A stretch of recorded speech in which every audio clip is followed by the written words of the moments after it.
In the ancient world,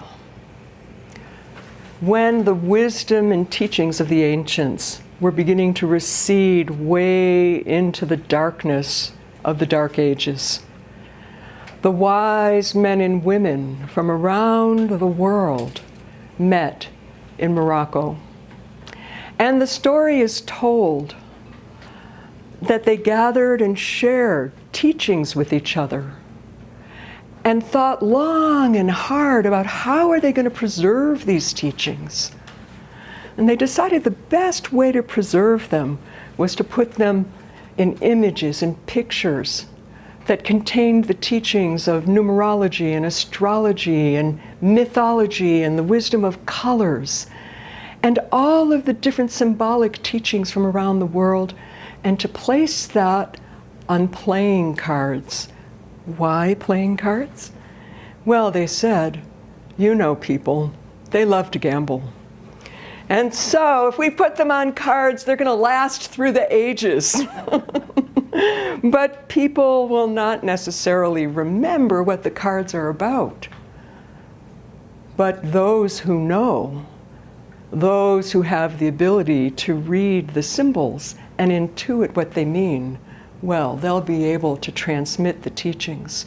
And it so happens that this deck of cards, it was a deck of 78 cards, 22 in something called the Major Arcana, which is the journey of the soul and its awakening into the essence and truth of who and what we are as spiritual beings. That's called the archetypal level. And so the first step is to be fearless, like the fool, who stands on the edge of a cliff with a radiant white sun. White is the color of purity, just like the purity of the highest level of spiritual potential is shining upon the fool, creating a golden yellow background. Our mind expands to the highest level of intelligence when we have this spiritual awakening symbolized by the white rose that he holds in his left hand. This spiritual awakening requires us to awaken our intuition, symbolized by the left side of the body. He wears on his head the Greek laurel wreath, which is a symbol of victory, and the red ostrich feather belonging to the goddess Ma'at, goddess of truth, divine order, and justice. Red is the symbol or color of passion and energy, vitality, and courage. We awaken a consciousness that guides us by following what it is that impassions us, that gives us courage so that we can take the risk and go forward. Hence, we become spiritual champions. He wears a garment of white with a cloak of green and pinwheels of radiant creative energy. White is again the color of virtue, the color of spirituality. That is what is closest to us. And it is our own capacity to grow creatively that guards us and protects us on this journey of the soul. He wears upon his feet golden yellow boots. Every step we take is a reminder that we are supported by the highest level of intelligence. Every step we take. At his heels is a white dog, symbolic of a purification of our animal instincts. We human beings are born into animal bodies, and if you were to stand at the edge of a cliff, chances are you would have an automatic stress response. A fight, flight, freeze, faint, instinctive response. These instincts can be purified, and when they are, our instincts are then in service of a greater virtue, a spiritual perspective that guides us as a companion along this mystery into expanding consciousness where we don't know what's next. But we recognize that we take with us the symbol of the rod carrying a satchel with an all-seeing eye, the symbol of spiritual insight, power, and resource of our psychic intuitive capacities. Within the satchel of the Fool, he has packed everything he needs for this journey. And we find what it is that he has packed because in the next card we discover that the tools that he has packed away are on the table. The wand, the goblet or cup, which is the symbol of the heart. The sword, symbol of the mind, the creative mind. And the coin, symbol of the body and the power of our instincts, health, vitality, and aliveness. These are the tools of the persona or the ego that the magician has before him as tools to be picked or chosen. Through the direction of his gaze, he determines which is the appropriate tool at any given situation. But it is not determined by his ego. It is determined by an infinite consciousness symbolized by the infinity sign above his head. He holds in his right hand a wand of power, a scepter that has flames on either end. Sometimes you might feel like you're burning the candle at both ends. However, it's also a symbol of light from above is reflected in that which is below. It is that knowledge of how everything is a reflection that he reaches consciously and actively, symbolized by the right hand, to a higher intelligence and becomes a channel for that, directing his left hand, his index finger, to the ground below, where you see a garden full of white lilies of virtue and the red roses of passion. And you'll notice that these roses that frame the image of the magician are below and above. Again, symbolic that that which is above is a reflection of that which is below. That everything in our physical world is a reflection of greater universal truth and spiritual principle.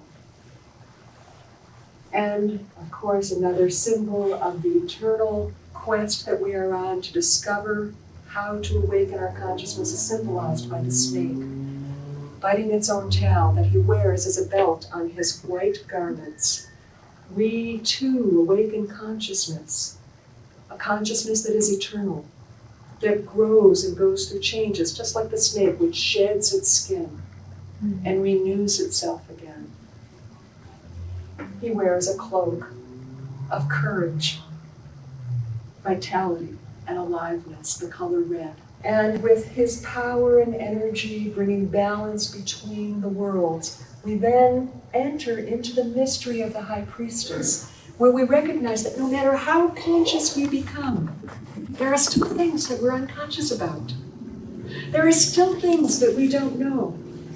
There are still surprises, positive and negative experiences, and the mystery of how come we have to deal with positive and negative, no matter what. How is this a part of the universe? What is the wisdom or teaching of finding the place of balance, poise, and harmony between the poles, the opposing poles? The way we do that is noticing the figure of the High Priestess in the center. She wears the beautiful deep blue color, indigo, of intuition and spiritual mystery. On her lap she holds a scroll which has written the letters T-O-R-A, Torah. Torah is the Hebrew word for teaching, or instruction, or law. She understands the teachings, the wisdom, the law of universally of the relationships between these polar aspects. She understands because she has opened her mind to the resources of intuition, symbolized by the crescent moons going in both directions, and the full moon at the center. She understands the mystery of time, of cycles, seasons, patience, and process. Behind her is a veil that contains pomegranates on the print. Pomegranates that are full of seeds, the fertility of the mystery, the infinite possibility where anything can be born. There's a story in the Kabbalah that there are 613 seeds in a pomegranate. Mm-hmm. In Jewish custom, there are 613 deeds or guidelines that direct us how to live in harmony and balance according to divine law. 365 of them are the do's, and the rest are the don'ts. I should also mention that most of them apply to men. Seriously. And the reason is because it's taught in Judaism that women are closer to the divine source because of our capacity to give birth. And there are very few laws that women are required to follow in that same way, because by nature there is a sense of contact with the rhythms and harmony and balance of the universe. Chauvinism. I used to argue it. As I age, I'm beginning to embrace it.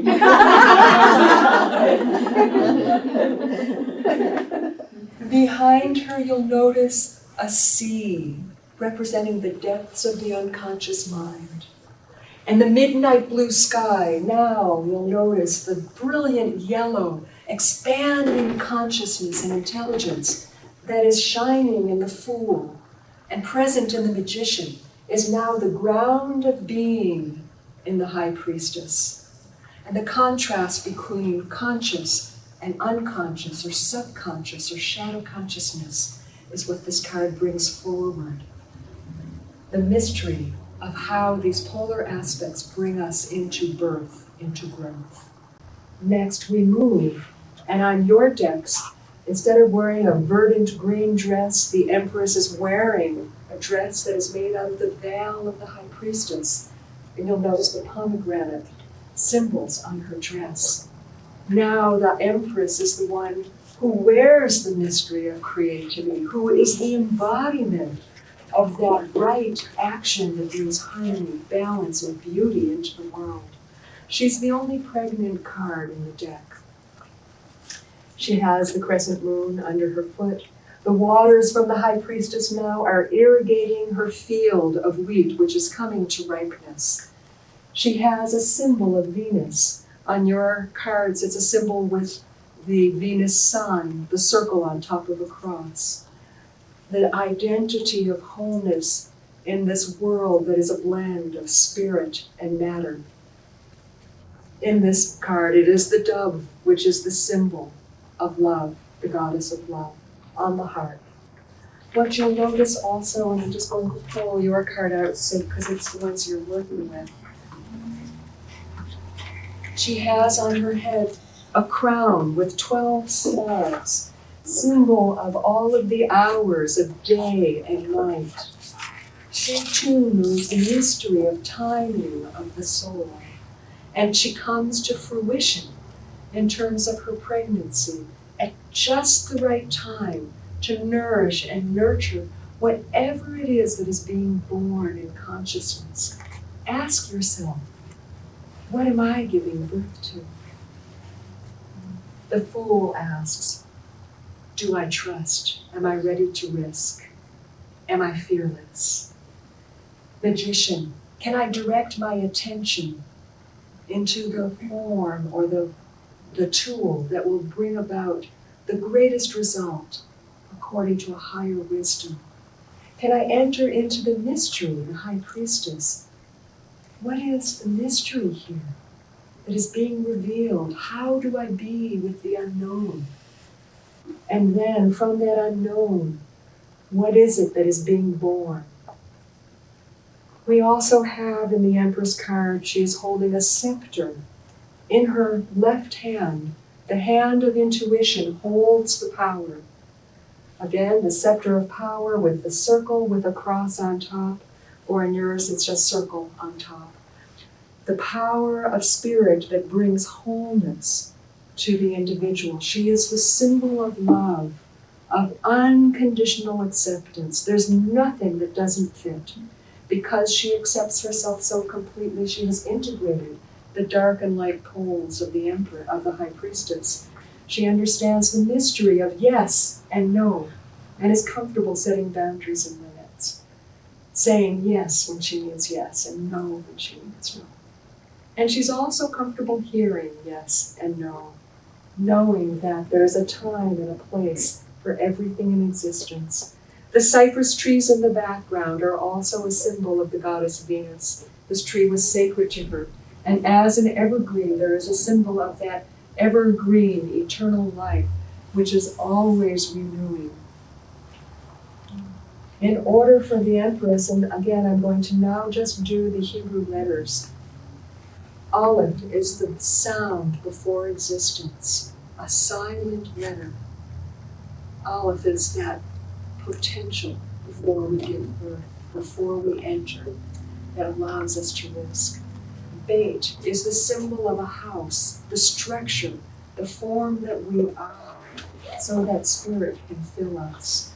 Gimel translates as the term gamal or camel. We carry our resources with us, and so we are able to navigate long stretches of mystery, knowing that we can determine what is appropriate. Daled is the door. Delet is door. The Shekhinah, or the feminine, this powerful presence of love, is the doorway that allows us to bring our gifts into the world. The next step is to balance again masculine and feminine by protecting that new life that is coming forward, being strong enough to be able to set the boundary and limit, to determine what is right for you, the sense of direction. The letter He is the window where we are able to perceive what it is that opens us to new directions, new horizons. Where is it that that new life needs to go in order to flourish? The emperor is associated with the sign Aries, which is the risk taker, the pioneer, the champion, or the warrior, but not in the terms of war as we know it today, but the spiritual warrior, the one who is connected to the empress. In the Celtic mystery teachings, this would be Arthur and Guinevere, the land and the one who protects the land. Same metaphor.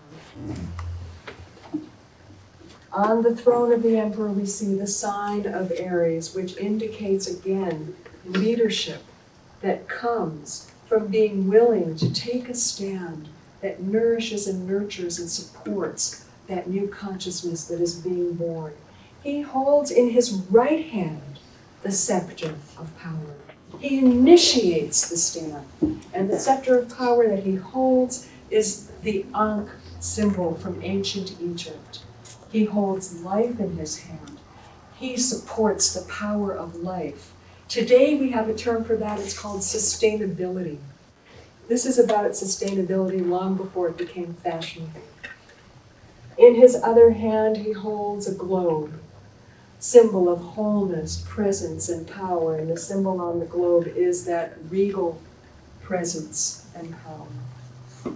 Again, we have the stream in the unconscious floating through the background. He sits on a stable throne, which is a four-sided throne, whether it's on a cube or in the form that you see it's on your card, which is creating structure and foundation. Likewise, the green is the sign of growth and fertility. He creates a structure and foundation that supports whatever it is that needs to grow. And his color is this radiant, brilliant orange. He's willing to take on the power of leadership, to be the one who takes a stand, and the magnetism of drawing to him the resources that are needed in order to support the life that is growing. Now, for the first time, after we have established ourselves in this way, we are ready to begin to interact with others. You'll notice key 5, the Hierophant, associated with the letter Vav, is the first card where we suddenly are no longer a solitary figure in the center, but we have people, other people. The Hierophant wearing red robes of courage, passion, and vitality, with an undergarment again of pure white spiritual intent, purpose, and innocence, stands before two monks. The monks in this card are wearing the red roses of passion and the white lilies of virtue.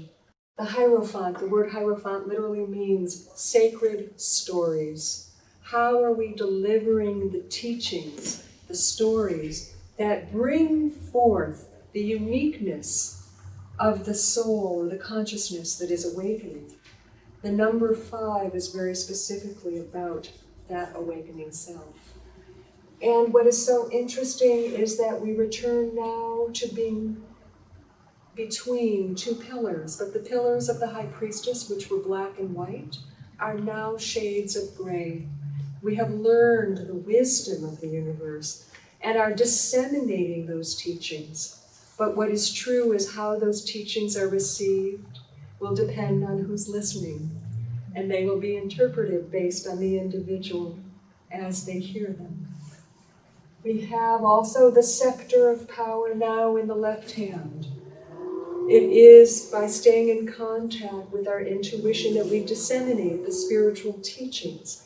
We have a crown of higher consciousness. We stay connected with that greater conscious awareness. We hold the keys of knowledge, but we also acknowledge that the true teaching is experience. And so what we deliver, these two who are listening will have to discover for themselves. The number 5, numerologically, is a very interesting number because it's the cross point between everything that has been created and the traditions and structures and forms that have come before, and the need for self-expression. Each human being, if you look at the way we stand, we are like a star, a 5-pointed star. The number 5 is the awakening of your own inner light. And so it is that there's a conflict or contrast between the traditions of the past, the stories that were told to you from your ancestry, your family, your culture, your religion, and whatever it is that is seeking to be expressed within you from the radiance of your consciousness. It is in this place that you begin to reconcile those forces and discover, based on your own experience, what is true for you. What is the teaching for yours? Which then brings you into the next card, the Lovers. Now that you are interacting with others, how do you interact with others from a way that is true to you, that is in right relationship with others? The Lovers card tells us how to do that. And the image and symbol of the card shows us the formula. First, we allow ourselves to be vulnerable and naked. The man is looking at the woman, our masculine principle, outer, objective mind and intellect, looks to the receptive, subjective, feminine principle of our emotions and intuitions. The emotional, intuitive self looks up to a higher agency, a spiritual force or source. In this case, the angel Raphael. We ask, what is it that would bring healing to this relationship? What is it that would bring wholeness? What is it, tell me, that would support the greatest good for myself and this other? And then the angel will speak. And then we take that out. And then we communicate. So this card is about right relationship that is based on making choices, remembering to turn inward, to make our choices not just based on the tree of knowledge, which is knowledge of duality or good or evil, like the polarities of the High Priestess, but also based on the tree of life. What is it that will bring life? Now that I know the positive and the negative, the pros and the cons, what is it that will bring life? What will bring wholeness? What will bring healing? The angel Raphael is wearing purple, which is the color of spiritual leadership. Let yourself be led. by that which makes you whole and brings healing to yourself and others. The word Raphael literally translates as the healing face of God. That's who we turn to for guidance in this place. Then we are able to walk on the ground of creativity, green grass, letting growth and creativity guide us to the purple mountain on our spiritual journey. Mountains are symbols of spirit, and purple mountain is how do we enter into spiritual leadership? How do we walk that path? Well, now that we've learned how to become whole and ready to really go out into the world, and we now meet the chariot. The charioteer is the one who takes the teachings forward to others. The charioteer, you'll notice, is on a stone chariot being drawn by two sphinxes, the dark and the light. What is the wisdom of the dark? The anger, the hurt, the frustration, the things that we don't like. There's a mystery in that. There's a teaching in that. What is the mystery of the light? The radiance, the positive, the joys. Where do those fit in terms of moving us forward in the world? We have learned how to make appropriate decisions, and we now know how to move with these forces in a way that moves us forward. The method is symbolized by the crown on the head of the charioteer. He wears a crown, and on yours he's wearing a laurel wreath that is crowned by 4 stars. Again, spiritual victory. The laurel wreath with the 4 stars, the stars are the jewels of the following resources. Intention is the first sparkling star. Intellect is the second sparkling star. Thank you. Intuition is the next star. And imagination. So how do we take these? What does that mean? When you know your intellect, your intention, where it is directing you, follow that. But that will take you into the world, and you'll start looking at the pros and cons, the good, the bad. Use your objective intellectual mind to evaluate the ups and the downs. Then use your intuition to perceive internally the pros and the cons, what's appropriate for you.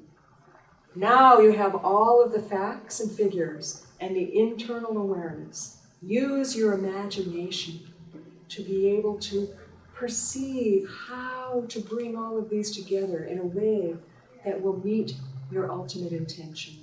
This is the crown of the champion, the enlightened mind or the higher intellect that is guiding the sphinxes between the positive and negative experiences. He wears on his shoulders the Janus moons. He knows about the experience of emotion, about intuition. He knows about the happy and the sad experiences. They do not block him. They are not a barrier for him. He allows himself to move forward, step by step. He wears a shield, and if you'll notice on your card, that has a beautiful square right over the heart. He is stable within his own heart. He knows how to create a structure, a form that allows him to move forward. And he is under the canopy of a radiant star. All of the starry sky is infinite possibilities are open to him. And he goes in the direction of his highest level of intention. Again, he moves along the green grass of creativity and growth. Behind him is the city, and it's the first time we have a city. We are here to bring our light out into the world, to share it with other people. It's not just for ourselves. He's the hero that Joseph Campbell talks about in Hero of 1,000 Faces. And between him and the city is the water of the unconscious. We must know how to traverse all the terrains, the ground, the water, the sky, and then again the fiery intelligence of this brilliant yellow light behind him. We need to work with every element within our being in order to move forward and fulfill our mission. So what happens as we move forward, we have accomplished our goals, then without a doubt, we move to number 8, where different experiences start emerging. The feeling of beauty and the beast. What are the beasts that arise? What are the passions, the intense experiences that will push on us or pull us or devour us? We must find a way to tame those passions, to make sense of them. Card number 8 is associated with the Hebrew letter Tet. The letter Tet is the letter that is the first letter of the word Tov, which means good. Within our passions, or what might be considered the shadow, whether it's the positive shadow or the negative shadow, whether it's the things that support us or the things that detract us, there's a wisdom there, there's a teaching there, there's goodness there. We find what is Tov, what is good, and that is what tames the fears, the anxieties, the patterns of the past, the conditions of the past. 8 is always a number of power. How do we empower ourselves so that we can then empower others? How do we delegate? How do we use power? And the card tells us how. Again, we access creative growth. We remain on a spiritual mission. It's symbolized by the purple mountains in the background. We continue to expand our consciousness to that highest level of intelligence, symbolized by the infinity sign above her head. Now the laurel wreath is actually flowering. And so we too allow our consciousness to flower. This moves us forward then to the 9, the hermit. We recognize that there's a certain amount of growth that happens that we must do by going deep within ourselves. It's not about just going out, but as we do this inward journey of making peace with ourselves of power, we find ourselves now at the mountaintops, way off in the distance, wherever there are mountains. We now have discovered that we need to bring our own light with us. In the lantern of the hermit is the Star of David, the double-pointed star. We find a way to balance our fire, our water, our air, our earth, all of the elements of our being, our masculine and feminine. We find a way to bring illumination that can guide us, which is on the mountaintop. Having satisfied and made peace with our issues of power and being able to contain and work with in a way that is compassionate, gentle, kind, bringing through infinite resource, this blossoming of insight and awareness, there is then an inner illumination that dawns. We become aware that we have to go within, to take time and space for ourselves in order to complete this journey. There's a time and a place for everything, and sometimes there's a time for solitude, for reflection, for inner learning. The hermit is the one who helps us awaken that inner knowledge or insight. He walks on the white mountain peaks, which is the symbol of that highest level of spiritual awareness. Being at the top of the mountain, you can have the biggest, broadest perspective.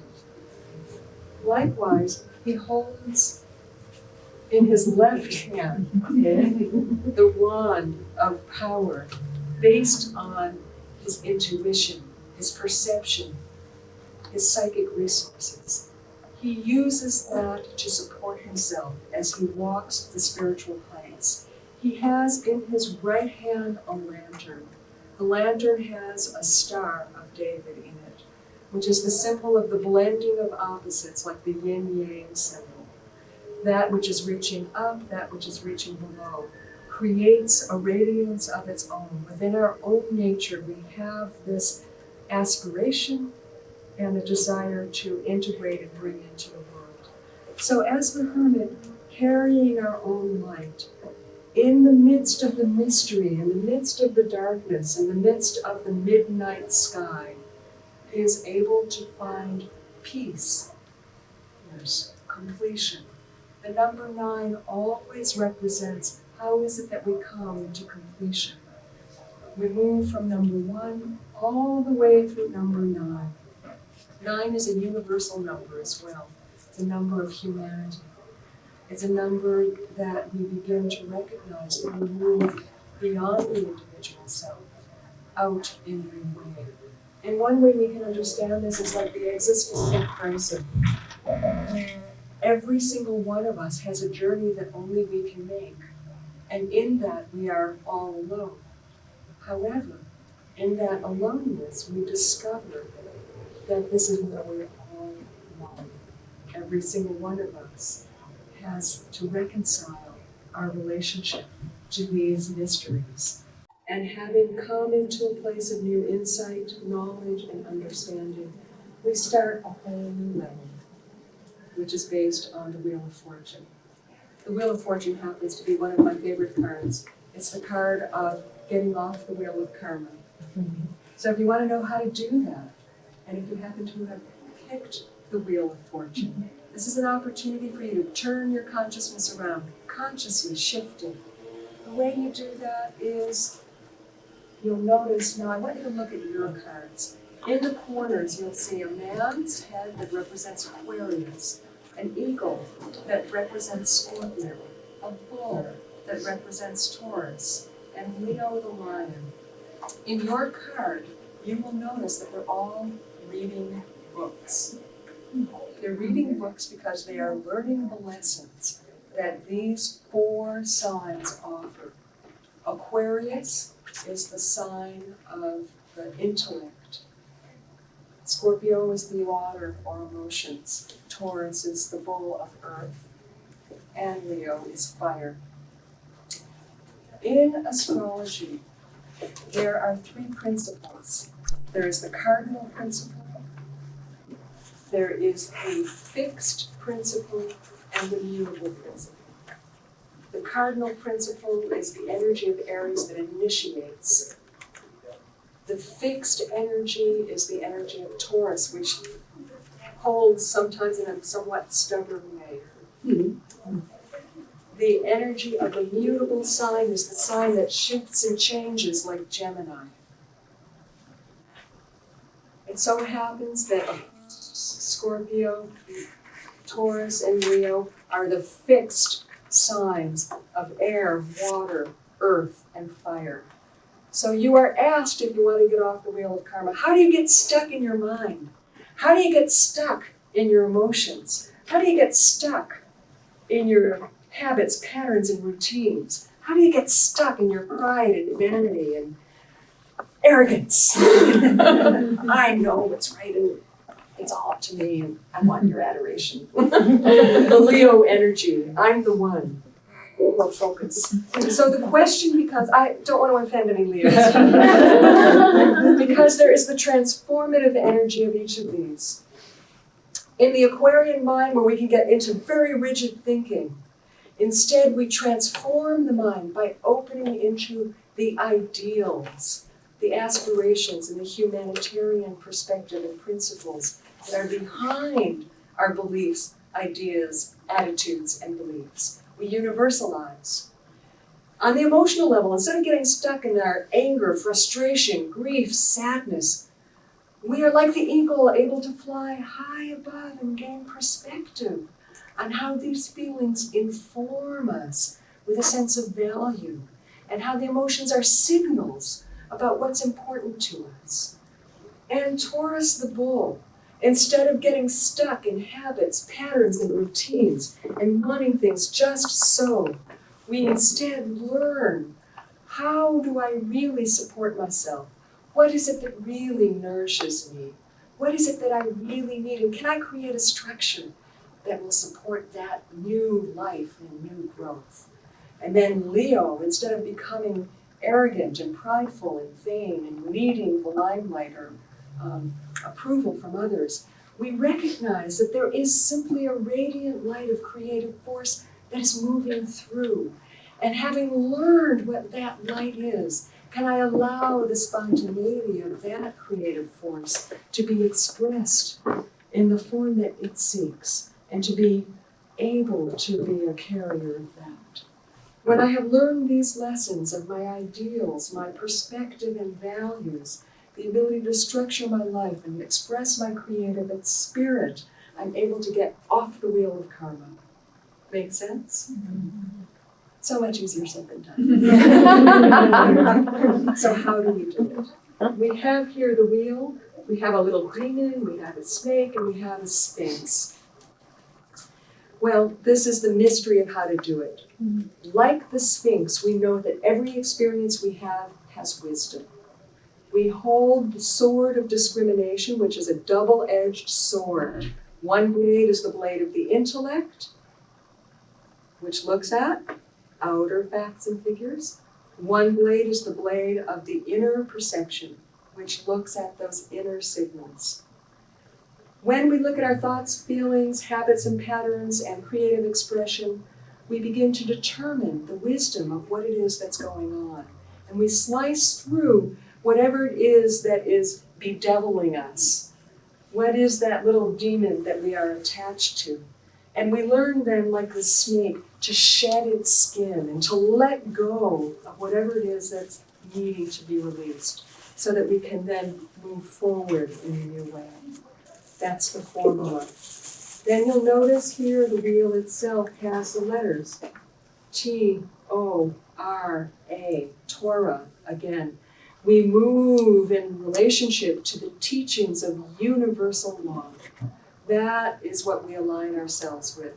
Also inside the Wheel of Fortune we have the Hebrew letters Yud, He, Vav, He. You might recall I mentioned that there's an unpronounceable name for the infinite source, the mystery, the great mystery of life. That's Yud, He, Vav, He. And so we understand the teachings of the universal law of this great mystery. That's what allows us to move in, get off the wheel of karma by aligning with that greater force. If this card shows up for you, it could be that within the next 10 days, 10 weeks, or 10 minutes, or 10 months, or 10 years, you will have the opportunity to release some kind of experience. Likewise, it may be that you are having an opportunity in the next 10 days, 10 weeks, 10 minutes, 10 years, or 10 months to create an opportunity or to maintain and sustain an opportunity. Remember, cardinal, fixed, and mutable. Create, sustain, or release. Anytime we pull a card, ask, is this something I am creating right now? Is this something I am establishing or sustaining in my life right now? Or is this something I am releasing right now?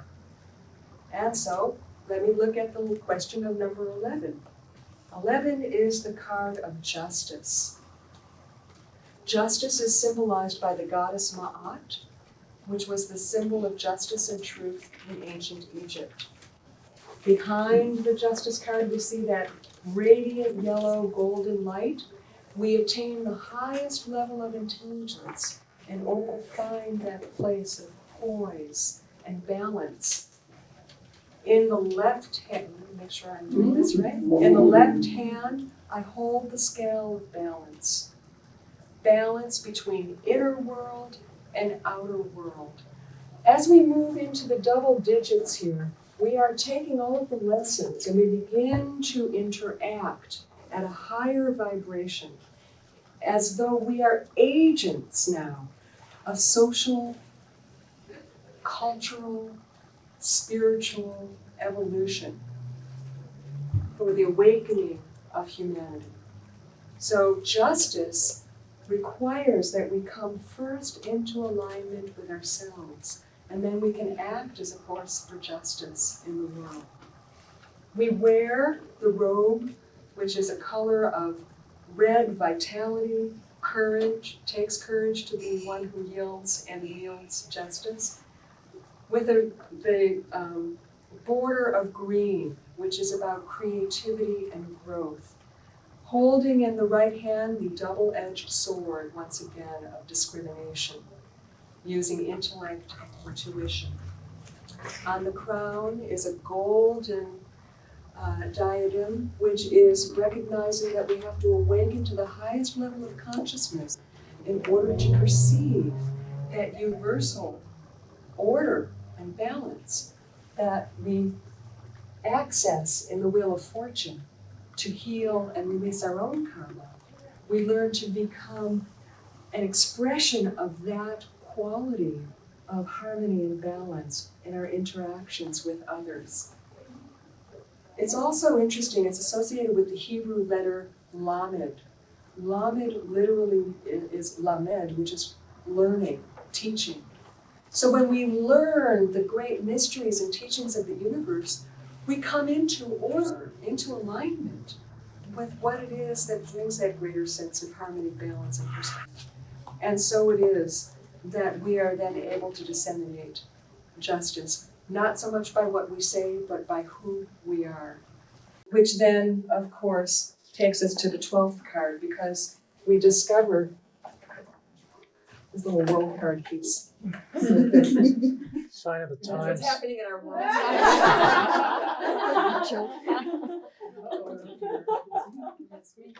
No accident.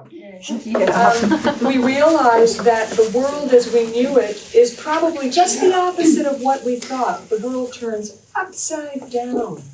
We have to get a whole new perspective on things. We walk through the world with our heads up. The hangman says, turn it upside down. Everything that we think, there's a good point, a point along the journey of the awakening of the soul where everything is just the opposite of what you thought. Anybody have that experience? Isn't that wild? Just the opposite of what you thought. Things are not the way they seem. Wow! And how many people are taking the world at surface value, surface level? But there's a deeper mystery when we've gotten this far along. We see things differently. There's a golden halo around our head. We have that expanded, highest level of intelligence informing our consciousness. Notice the way his legs are shaped. He's standing like this. This is the symbol of Saturn, which is the symbol of limitation and principle, teachings of how is it that we bring into form the and reconcile the tests and challenges of this physical world. So that's the Saturn here. If it were up this way, which we find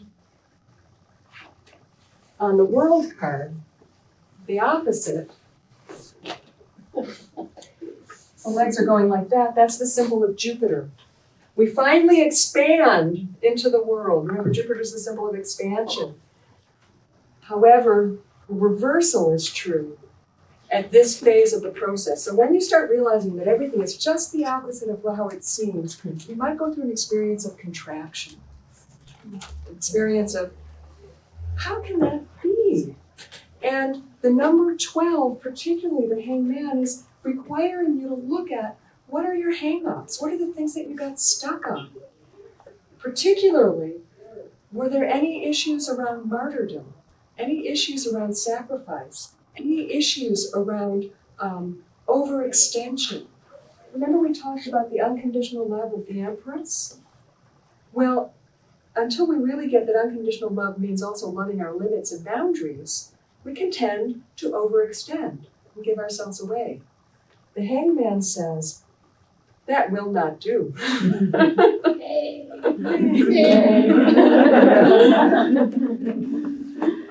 We need to sacrifice that instead of sacrificing our spirit. We need to sacrifice that convention. That's what conventional wisdom and conventional social norms suggest. But until we have ourselves, we can't really give to another. We end up depleting. So again, this is the perspective. Things are just the opposite of what we think. We have a tendency to make a lot of things important that aren't so important. It just, as we learn from our world exemplar, it happens. We get distracted by all of the things going on in life. The death card says, death to distractions. Whatever is not important is removed. Whether you want it or not, there comes a point in the journey where what really matters is all that remains, and inessentials fall away. And if we are grasping or holding on, it can feel horrible, absolutely horrible. I had an awakening this last month as I was eking out my chapters during writer's block.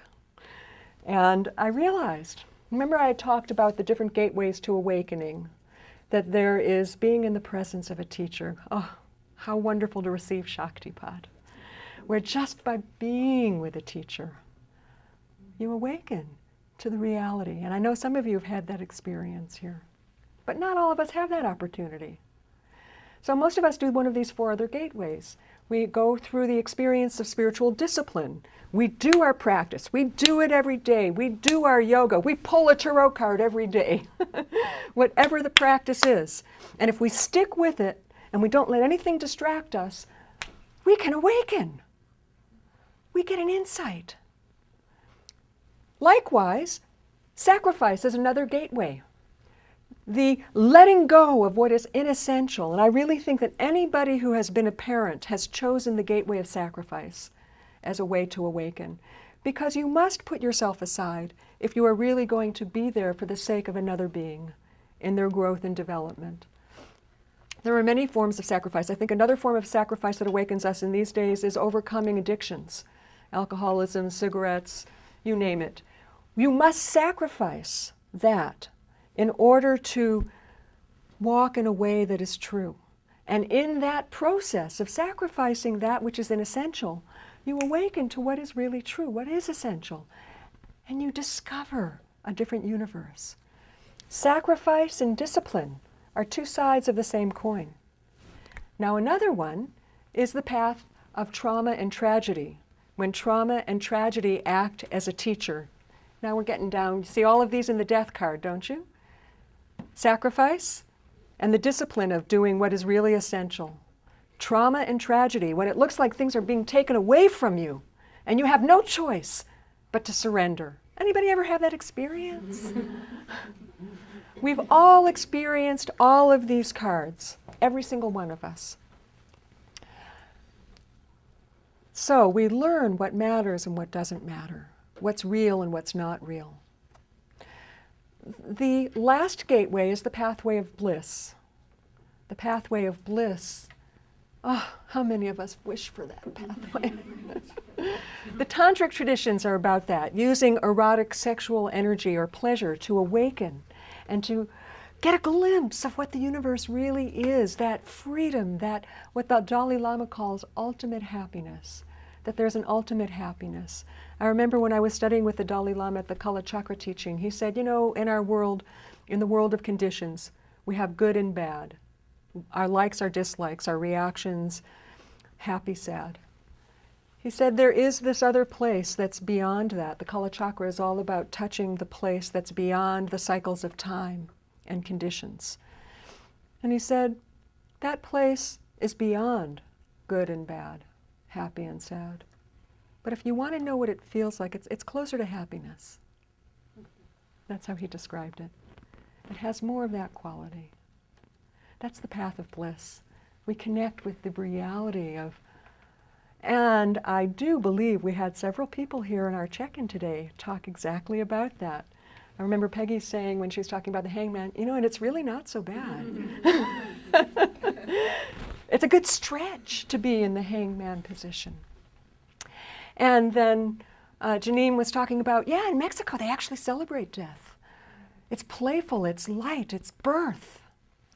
So what I discovered this last month, and I'd like to share this with you, resistance and bliss are 2 sides of the same coin. Resistance, when we approach death card with resistance, it hurts like hell. When we approach the death card with surrender, it's bliss. It's like, oh, thank God I don't have to pay attention to any of that anymore. It's done. Even if I want to, I can't, because it's been taken away from me. Now what happens at the death phase, it's associated with the Hebrew letter Nun. The Hebrew letter Nun. And it's associated with the symbol of a fish. I think of this as associated with that same quality of the fisherman of the soul. And who has our nun? Do you remember what it said in your little reading here? This is by Edward Hoffman. I highlighted something for each of us. So the nun. Do you want me to read that? Yeah, if you could, and I'll read. Maybe you can come up so you're closer to my, if you don't mind. Oh, but then you're going to be on the tape. Maybe I'll read it, actually. Okay. Representing the number 50, nun symbolizes faith and its vibrancy in spiritual life. Nun is the Aramaic word for fish, denoting great fruitfulness, and indicates that faith brings us a sense of abundance in our daily life. So in the letting go, we discover a great creative potential. This is symbolized in the card also by the sun rising in the background. The sun is always a symbol of creative potential. Just like the sun brings life and fertility to our planet, so death brings life and fertility to the human soul and psyche. Likewise, death does not discriminate. Everybody is subject to this energy. Doesn't matter if you have power or position, king or queen or pope, doesn't matter. None of those externals matter anymore. We have the figures of a woman, a child, symbolic of our receptive nature and our creative nature. We have the flag that has on it the symbol of the white rose. This is also the white rose that was associated with the plague. Again, the plagues, the things that bring us death, are no longer to be feared, but rather embraced. And as we release into them, we discover an eternal quality of our soul, which was what our magician was telling us about earlier today. So we have in the background the waters of the high priestess's robe. We are still connected with the wisdom of the subconscious mind, the deep flow of the universe. We're connected with that as things fall away. And there's a boat here to carry us. Sometimes we wonder how we're going to traverse these passages. Somehow, supports come when we least expect it, if we let go of how we think it's supposed to look. We are required when the death card comes to let go of our preconceptions, to let go of the habits, patterns, and routines that we used for security, to let go of those emotional securities that we thought were our foundation, but instead to learn to go with a flow. That's the emotional. And on the intuitive, perceptual level, to let go of whatever barriers we had to trusting ourselves, but instead to cultivate faith. This is just as the Fool required us to take a leap of faith. This is the next level of the leap of faith, so that we can take our journey, not just the inward part of the journey. Up until now, very much the journey has been inward transmutation and transformation. At the death card now, it goes to an even deeper and subtler level, but it feels more like it's about interaction with externals and outer world. Although you've noticed that that's true at every case, whether you're dealing with the Empress and family and love and giving yourself away or needing to love yourself. We're always interacting inner and outer. They're really mirrors of each other. But the death card, it's really obvious where it's something that seems like it's outside of our control, from the outside is removed. If you're renting a home, it's like you get your eviction notice. It's that kind of really radical, dramatic piece. So now that we've gotten down to the bare bones of what really matters in life, whether we wanted to or not, our soul then gives us an opportunity to connect with experiences of opposites, in a way that transforms our perspective on life entirely. This is the fiery angel, Michael, Michael, Mi Kamocha El. Who is like you, O Source, Infinite One of the universe, El. El, by the way, is spelled Aleph, Lamed. Who is like you, O one who risks everything to go for the heart? Michael, that's the energy of temperance. And we begin to find that there's a blending of opposites. And that's okay.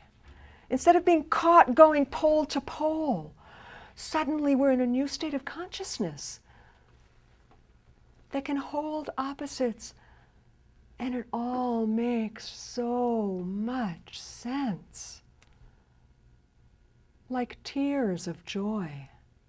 Anybody ever experienced that? Opposites. How can tears and joy go together? Ah, Mi Kamocha El. Who is like you, who goes to the heart and can see things from a new perspective? The pouring of the waters of life back and forth, no longer this or that, but something new emerges. I keep one foot, like the angel, deep in the subconscious waters of potentiality, hidden from view. I yet somehow maintain my other foot on the solid ground of earth. If this card shows up, ask yourself the question, how am I holding the paradoxes in my life?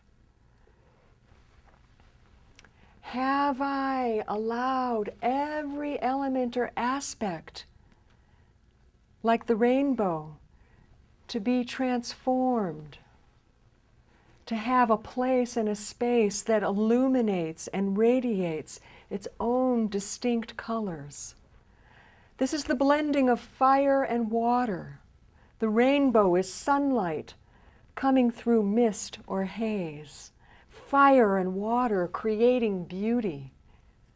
Usually fire and water put each other out.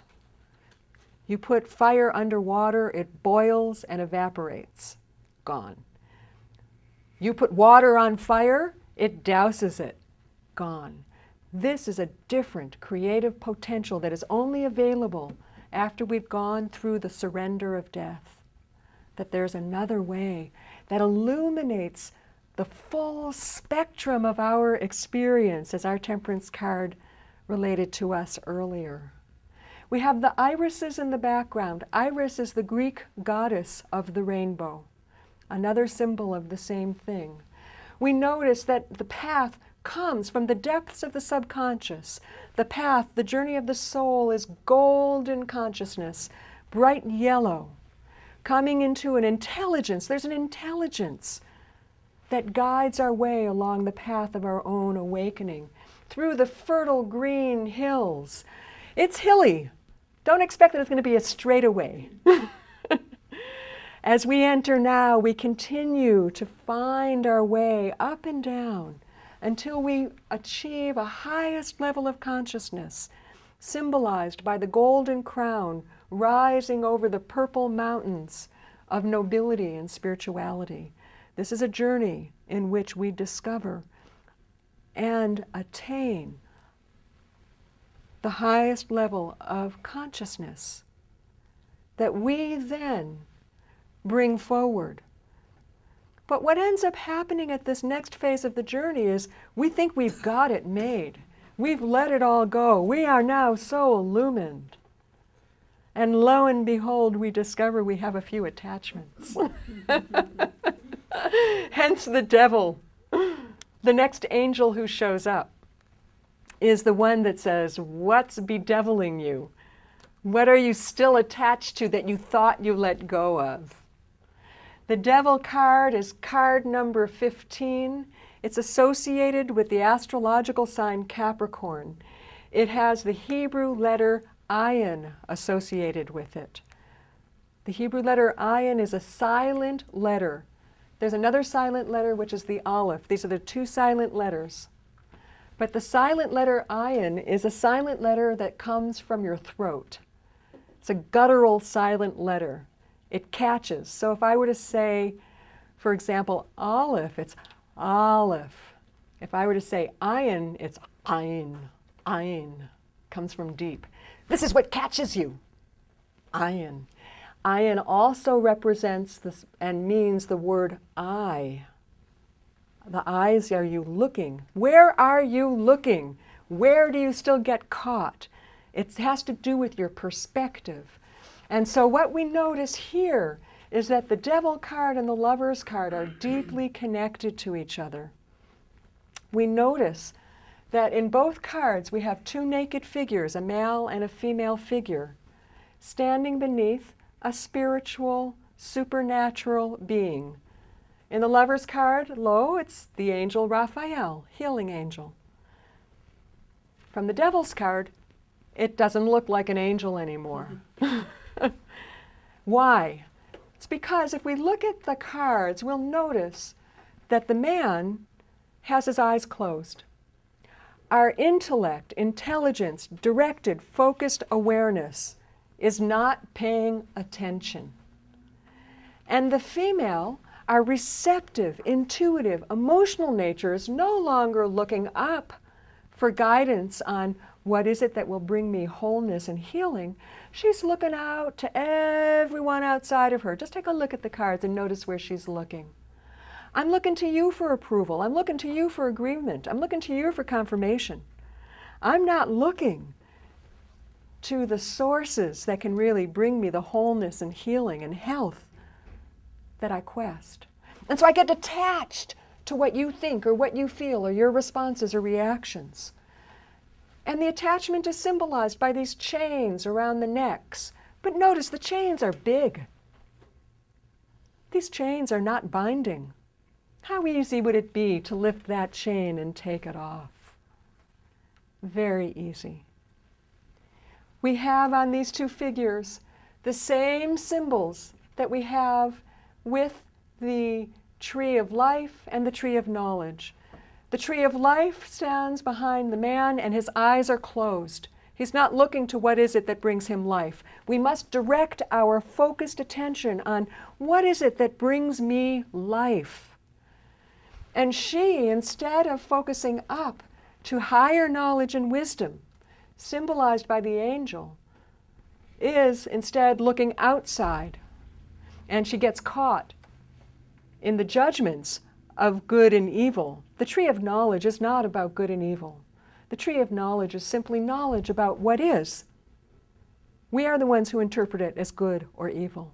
And that's what we do when we are no longer connected with the power and radiance and warmth and fire of life, symbolized again by the fiery bush that's associated with the tree of life. The devil has his torch down. Instead of being illuminated, having light above, we have taken our light and lowered it. We are no longer finding our way. I sense that this is the fourth archangel in reality, Uriel, the angel of light. But the light can be blinding. And so we are looking in the wrong places for the light. We look outside ourselves instead of inside. In order to go further on the path at this point, we must discover where the light really comes from and where it is. Hence, we enter the next card, card number 16. Lightning! The flash of light. Lightning is the only celestial light that builds a bridge between heaven and earth. There is an awakening, an illumination that shocks our consciousness. And we go, oh, it's not where I was looking before. This is associated with the sign of Mars and the Hebrew letter Pe. Pe is peh. It means mouth. It translates as mouth. It's very interesting. The Pe is made by a Hebrew letter. I don't have a really beautiful pen here to make it lovely, but we'll do it this way. Called Chaf. The Hebrew letter Chaf, which you might recall is the Wheel of Fortune. How do we turn our words around that come out of our mouth? Well, it can be like the letter, the symbol of Mars. We direct it out. It all depends on what we do with our tongue. The arrow is like the tongue. It can be harsh and fast and aggressive, or it can be soothing and calm and compassionate. The tongue can go in many, many different directions. The Tower card is related very much to the Death card because both of them are about that coming down to what's true. Actually, you'll notice this whole path is starting with the knowledge of the truth that we discover in justice that is in relationship to a larger universal sense of order that turns our world upside down, that brings us down to what's really essential in life, that allows us to move beyond the dualities. And we recognize all of the places that we got caught so we can free ourselves. The Tower card is the act of self-liberation, of freeing ourselves. And the means and method that we free ourselves is in the words we speak.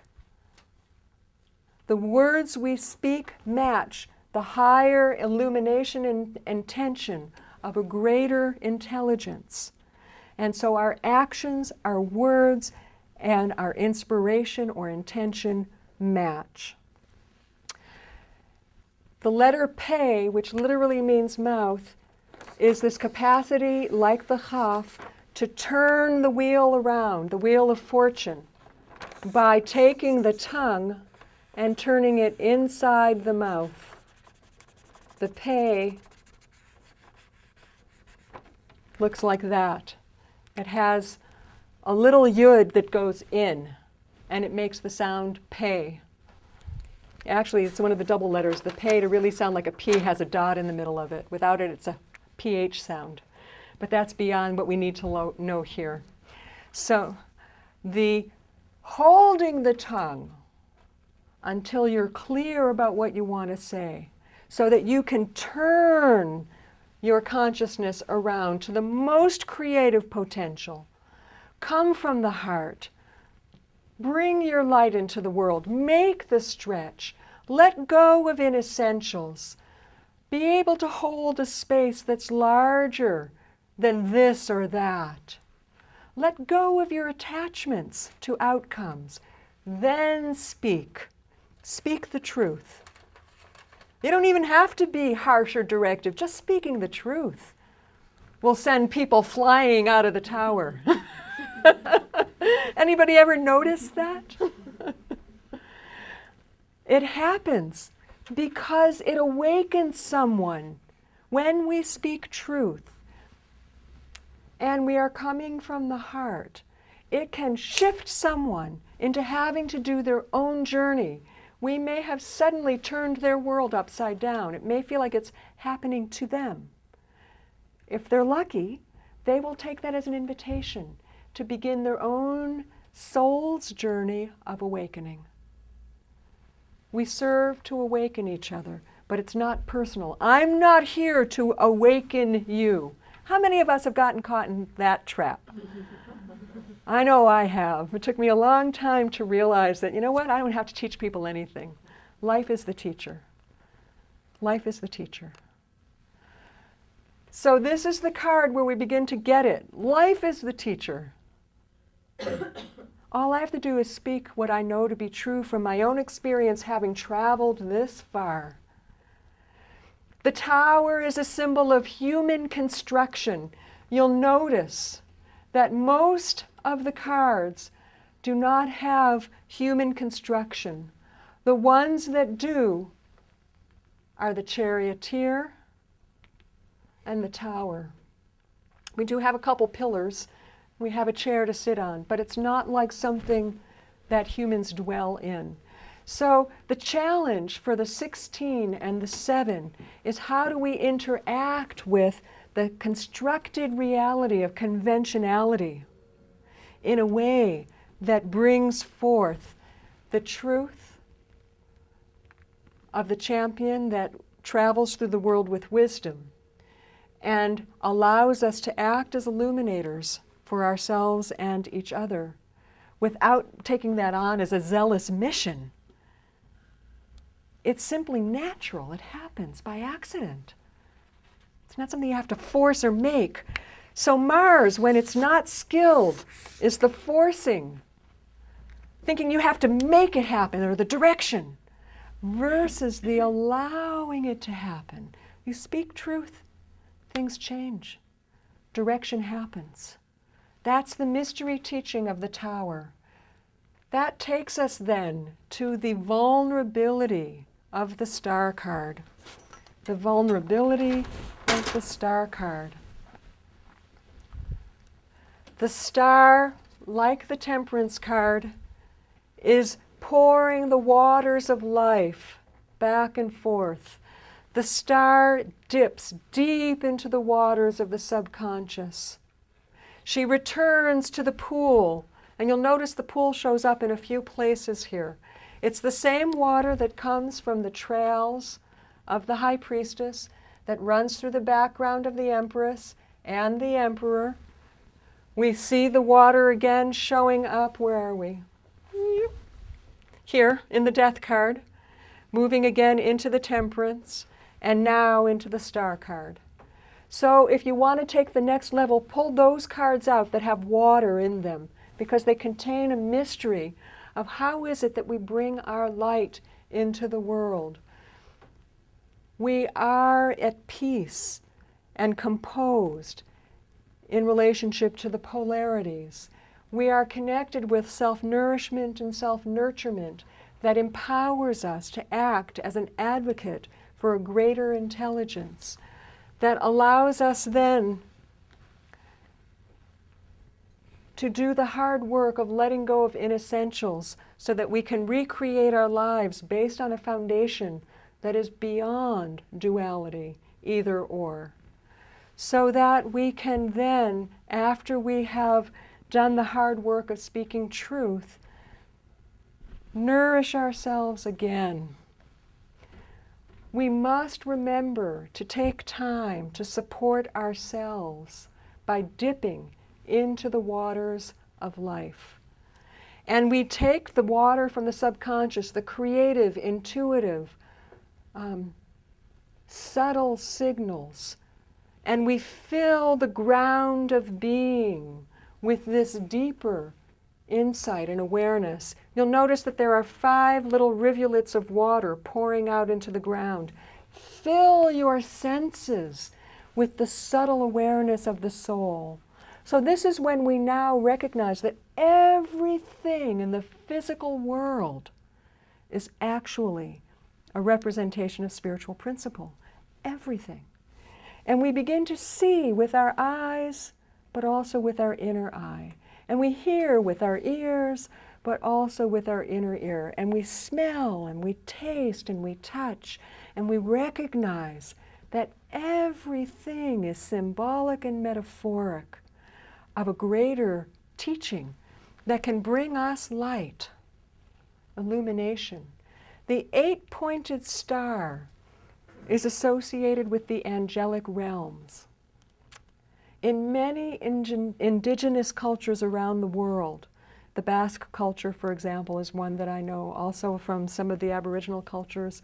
Also, if you go back to tracing around about the roots from Atlantis, there's this statement that we come from the stars. We come from the stars. This particular card is associated with the sign Aquarius and the Hebrew letter Tzadi. Tzadi. Who has our Tzadi here? Can I read your little portion? Tzadi begins the Hebrew word for righteous, tzaddik, describing one who follows the precepts of Jewish ethics. For millennia, the sages have affirmed that tzaddikim, that's the plural for tzaddik, so righteous people, are those whose spirituality is never secluded or secreted. That's why she's naked. We show all. But rather eagerly embrace friends, family, community responsibilities. From this perspective, the tzaddik is one who brings down the lights from the heavens into this rocky, mundane world. There's a wonderful Jewish story that I want to share with you. It's called the story of the Lamed Vavniks. Lamed Vav stands for lave. And again, Lamed and Vav, just to kind of keep that in mind. The one who comes from the heart and is on the path of the mastery of the soul and to bring through spiritual teaching. In Hebrew, Lamed Vav equals the number 36. 36 is a very special number because it's double 18. We haven't gotten to 18 yet, which is the symbol for life. The story goes that, there's a great, old story that when God was deciding to destroy the world, first he did it with Noah, but he saved Noah and his family. Then he came to Sodom and Gomorrah, and Abraham talked him out of it. And so he saved those few righteous people. And then the story goes that there were in the world 36 righteous people. And every time God gets really whatever God means, remember it's that great mystery, El. Whenever that mystery goes, wow, I don't know about this. I think it's time for destruction. Let's start again. Vancouver, right. Like brown water. Yeah, let's start again. So what happens is, on the merit of these 36 Lamed Vavniks, it said there are 36 true tzaddikim, truly righteous people bringing in the light as it was first inspired and meant to be brought in. They're here in the world, and it's on their merit that the world is still here. And we don't know who they are. It could be the milkman, it could be the post office person, it could be the woman or man who cuts your hair. They're very humble. You never know who these Lamed Vavniks are. And it's on their merit that the world is here at all. So that's what this, and do you feel the energy of that radiance, that goodness, that humility, that light? That's what each of us is. That's what this card is about. Each of us has a guiding star. And we are here to bring that star to earth. What I love about this card most, as I was studying it, one of the pieces that I read was that because tzaddik also translates as fish hook, the 8-pointed star symbolizes that invisible realm, the realm of angels or beings that are beyond the physical human dimension. And we call to them for help when we're on this journey, because let's face it, we need help, What we realize when the star card comes is that just like we're reaching up, they're reaching down to help. The fish hook, they're fishing for us, to help us. And we are never, ever alone on our journey. There is always help. That's what the star card reminds us. We finally awaken to that at card number 17. It's beautiful.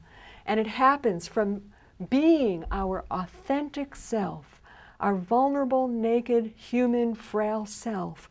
We connect with something universal. And in that universal connection with what it means to be human, we awaken to humanity. And we become agents of humane ways of being. Lamed Vavniks in training, each of us. The way we do that is we then have to access the creative power of the moon. The moon is an amazing light. It's the third light in our series of illumination. The moon represents emotions, intuition. It changes. How do we respond to change? Most of us respond like animals. What was that? Dig a hole. Dig a hole and go down, hide, yeah. The four animal responses to change are fight, flight, freeze, and faint. Anybody ever do any of those? On the emotional level, the fight, we all know that one, the attack mode. Or the blame or shame or whatever. I mean, it's the same.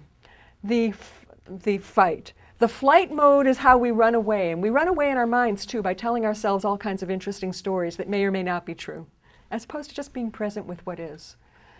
Fight, flight, freeze. The emotional response for freeze is that feeling so heavy, so stuck, you can't move. You can't even get out of bed in the morning. Anybody ever feel that way? That's called depression or grief. And the last one, fight, flight, freeze, faint. Faint is what possums do when they pretend to be dead, but they're not. Anybody here ever play possum? Also known as the rope-a-dope. The what is that called? Rope-a-dope. Rope-a-dope? Muhammad Ali used to do the rope-a-dope. He used to be on the ropes pretending to be tired and beat up and let an opponent exhaust himself. And then Well, that's good. It's a good strategy, actually. These four, fight, flight, freeze, faint, are strategies for survival. And this is the card that shows us our evolutionary path. We start as the crustacean that comes from the water, the lurking in the deeps, this unevolved part of us. Anybody have that? We all do.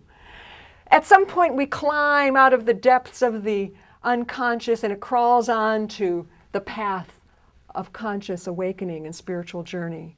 And we become aware of those very base animal elements within our nature.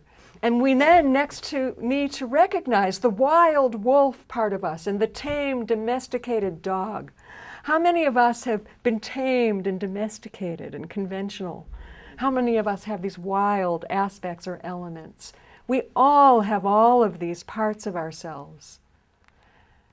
And we learn to grow and evolve and continue on the path of evolution. Notice that the path goes up and down hills, up and down hills. It's not a straightaway. It is not Saskatchewan. It is something that you really have to work at different phases and stages. But it's fertile, it's green. It gives you new life, new possibilities to consciously be on this golden path of awakening consciousness. And at some point you come to the part of the path that is between the two towers, between the conventions of social construction, of what we as human beings have created. Just like we have the tower here that we had to deconstruct. At some point on our evolutionary journey, we move beyond those kinds of conventions of social construction. And it's at that gateway then that we enter into the indigo mountains, the mountains of intuition, of spirituality, which guides us then to the mountain peaks of our enlightened, awakened awareness. The moon represents emotions. It represents what nourishes and nurtures us. It represents our intuition. It is the reflected light of the sun. If the moon shows up, you need to ask yourself, what do I need to reflect on? Where am I on my evolutionary journey? What deep unconscious part is coming forward for me to view and love and accept and bring on the path of awakening? Where am I in relationship to my wild and conventional tame self? Where am I in my creative path? And what have I created? And how has it limited me? The conventions of the towers. It is through the process of reflection and repetition that we discover a greater truth that comes to us through the moon card. You'll notice that there are 15 little yuds here. The yud is that hand of God, that pure spiritual light that's awakening us. 15 is an interesting number. I had to do a lot of research to discover what this meant that had meaning for me. Now, as you know, I really love the ancient Egyptian teachings. The moon is frequently associated with our desires as well because of the emotions. It so happens that in ancient Egypt, you know, in English we have soul and spirit, right? We have bodies and minds occasionally. But that's about it. In ancient Egypt, they had 9 bodies to describe who we were. 9 souls, spirits, minds, and bodies. One of them is called the heart, Eb or Ab. The heart is the desire body. It is one of the higher bodies. It is through our desires that we are guided and motivated and move through life. There's another body called the Ka. The Ka is, I'm going to give you an example of the Ka. Close your eyes for a second. And now get an image of yourself. Take a moment and look inside. And as you perceive yourself, notice the feeling that you have towards yourself. Notice if you have any judgments. You might notice what you're wearing, or how old you are, or how young you are. Notice all of the qualities about yourself, if it's positive or negative. And when you open your eyes now, just take a moment to reflect. Everybody get an inner image, picture of yourself. Who you saw is your Ka. The Ka is like your double. Now it so happens in ancient Egypt there are 14 Kas, not just one. They reflect our desires and our aversions, the parts of us we like and the parts of us we don't like, our shadows and our radiance. How many of you liked what you saw? How many of you criticized yourself when you saw? All of that is part of the Ka. What are you reflecting on? That's the mystery of the moon. Whatever you're reflecting on, whatever it is, it's part of your evolutionary journey to help you awaken. So be like the moon, the mother. Nourish, nurture yourself. Support yourself on these inner reflections. It's associated with Kuf. Kuf is the letter that is the back of the head. How you think about yourself makes a big difference. How you reflect internally on yourself. It's associated with the sign Pisces. Pisces is that universal love that knows that we're all connected, that we're all growing. So let your reflections be loving. See if you have those negative reflections, that they're a reflection of where humanity is. You're not alone in having those. Every human being is growing through all kinds of places. Lo and behold, we really are innocent, like the little child. We move from the reflected light of the moon that gains insight and understanding through self-reflection. And we purify and clarify our desires so that the desire is for this journey of evolution that takes us beyond the constructions of standard social convention. And we recognize that we are, notice on his head, a garland that is now fully flowered. This is the garland that the fool was wearing at the very beginning. Our consciousness has now fully bloomed, and we recognize our innocence. Fully empowered, symbolized by the white horse, our power has been purified. We recognize the virtue of being an expression of many universal forces. And we hold the standard of courage and vitality as we go forth. The 4 sunflowers are symbolic of the emotional, mental, physical, and spiritual world. And you'll notice here that the stones behind the fence are symbolic of the structures of reality that are all imbued with spiritual potential. We notice that it is built in the color of gray, which is the color of wisdom, that our world is constructed as a reflection of the wisdom of the universe.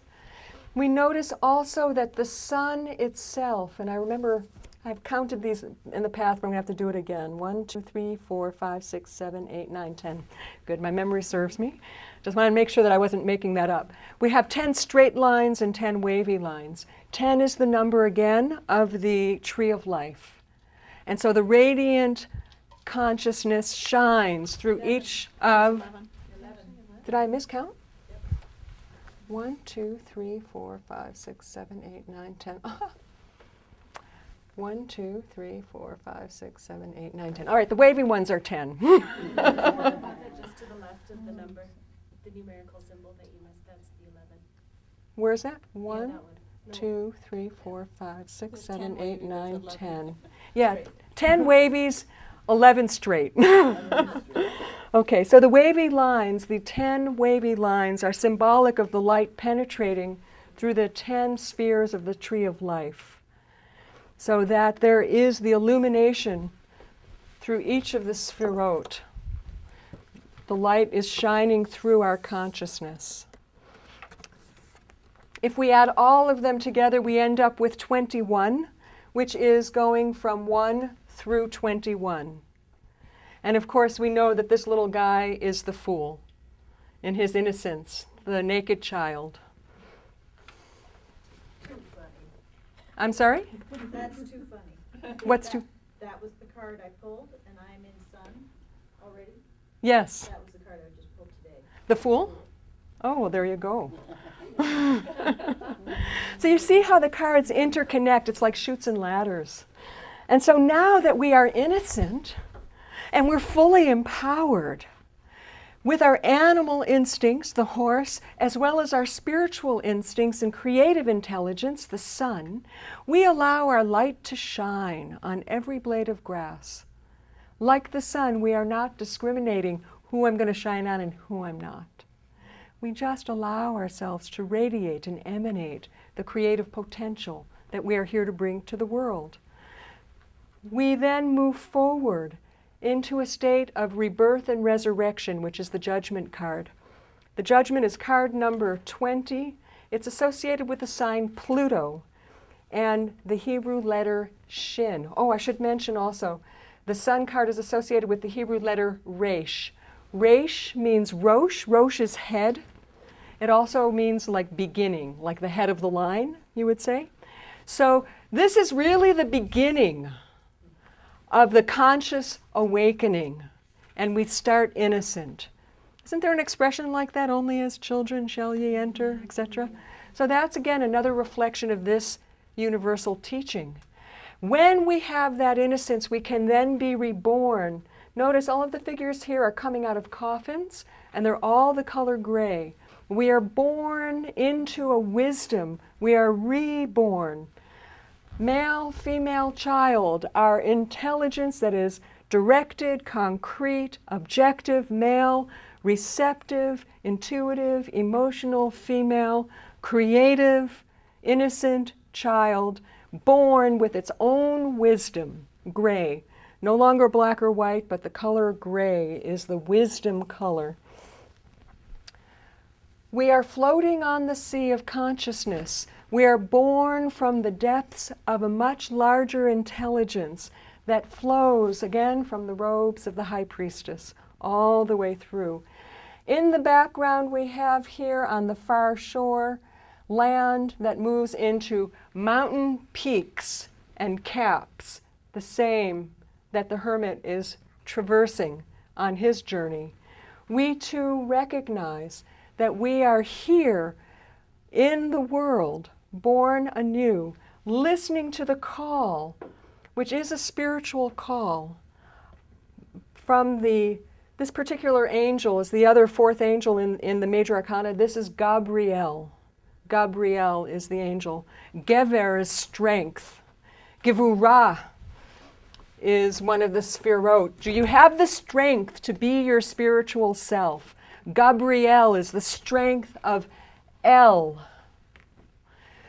Gabriel, the strength of that infinite creative mystery, inspires you with a calling in life. And we have the flag here with the color of Mars. We direct our energy, our vitality, our courage equally, internally and externally. The equidistant cross is the internal and external domains. We listen within and we act in our world to bring through the power and wisdom of our calling in life, which of course acts as a transformer. Pluto is the symbol of transformation. It's interesting because the word shin literally means teeth. And sometimes it's a big bite to chew on whatever you're called to do. And we are given the resources to be able to chew on it, to be able to do it, to be able to speak it, to bring it through. The shin is a very powerful letter. It's one of the fire letters. It's about being an agent of transformation, not by being judgmental. That's not what this is about. This is about spiritual discrimination, doing only that which really allows you to fulfill what Spirit wants from you. And you notice that it's related to this line that comes from the truth of the heart and is connected with that larger mystery of the sublime order and beauty and balance of the universe that the High Priestess represents. That's what our calling is related to, which brings us into a whole new world.